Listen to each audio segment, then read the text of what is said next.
And now, a special Memorial Day tribute program, We Thank You.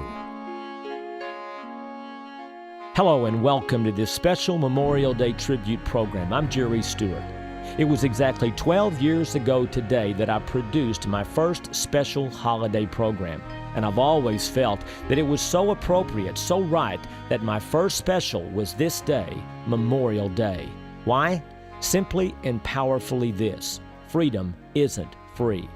And when we talk about our America, with our great freedom, with our tremendous success as a nation, with all of the thankfulness we have for all of our blessings, we cannot escape or ignore the fact that it is the sacrifices of so many that continue to give us our America, the single greatest nation in the world.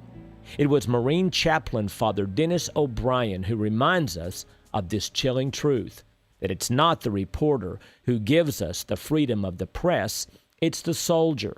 It's not the poet who gives us the freedom of speech, it's the soldier. It's not the campus organizer who gives us the freedom to demonstrate, it's the soldier.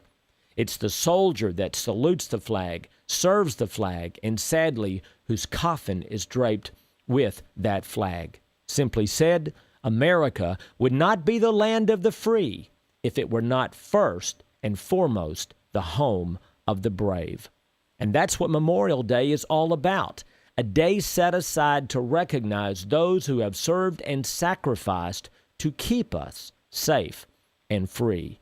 And believe me, I feel so very honored to do my own small part to give them all of the attention and recognition they so rightly deserve.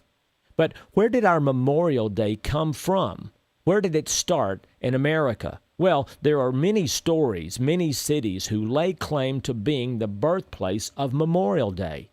It was President Lyndon Johnson in 1966 who officially declared that Waterloo, New York was the birthplace of this special tribute day. But other cities lay claim to also being the first. Some even say that it did not necessarily start in any one place. There was a hymn published in 1867 entitled, "Kneel Where Our Loves Are Sleeping."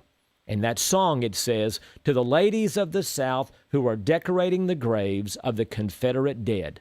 It's reported that this decorating of graves started even before the Civil War was over. But the truth is this: it is not really so important for us to know the where and when of the start of this special tribute day, but more importantly, that it is still being recognized. But let us not forget that even though Memorial Day is a special time set aside to honor those who died in the service and protection of our nation, let us take this day to remember those veterans who survived the horrors of war and returned home, and let us make this a day that we give special attention to those who serve today. And in today's program, we'll do just that.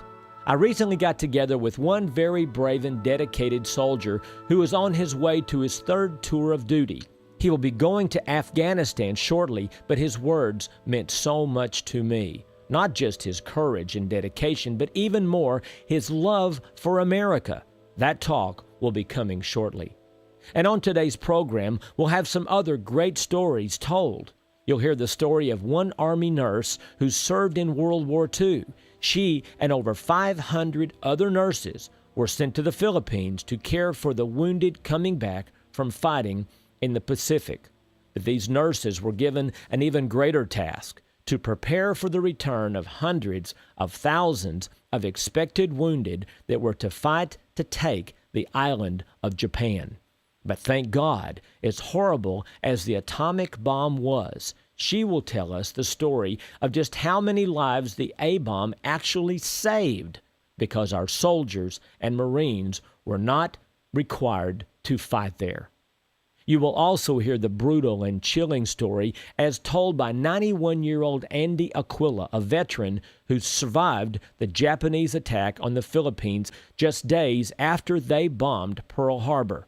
He will tell us of the capture of over 80,000 American and Philippine soldiers, of the horrible march which came to be known as the Bataan Death March, where well over 10,000 American soldiers died.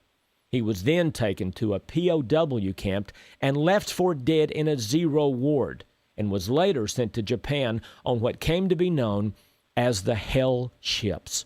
What Andy Aquila endured in World War II is almost too much to hear, but we must hear. We must never forget. Finally, veteran Andy Aquila's son, David Aquila, gives us his first-hand account of what it was like all those years for his father after surviving the war.